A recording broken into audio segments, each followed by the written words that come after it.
This is Mike Maloney, and Mike is my gold expert. And the reason gold is so important, gold and silver, is because gold and silver is God's money. It's money made by God. And then in 1971, the U.S. government, under President Nixon, took God's money and turned it into man-made money. Never in the history of the world, this is the thing, never in the history of the world has this ever happened.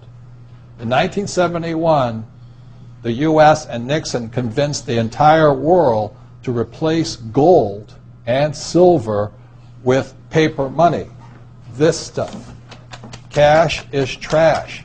So the reason we have so much volatility in the world today is historically, since the time of the Romans and the Greeks and the French and the English and the Germans, every time they have taken God's money, like silver here, and replaced it with man-made money, there's been economic volatility.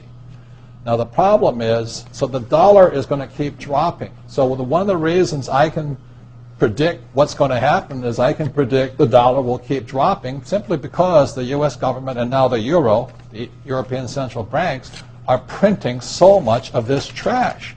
So you'll see gold going up in price, oil going up in price, real estate going up in price, because this is trash. So that's what happened in 1971, has happened throughout history. And the reason this current election doesn't make any difference is the only person they can put this back in place is a strong, charismatic leader. People like Julius Caesar, Napoleon. That's why they were such great leaders, was they actually replaced this with this.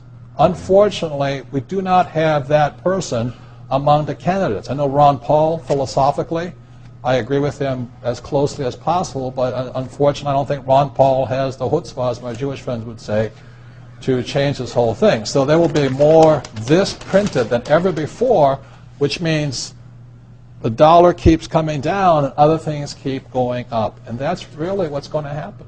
It's predictable.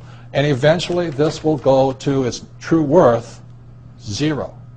So all of you savers out there and people trying to save this trash, you're going to lose big time. With that, Mike Maloney.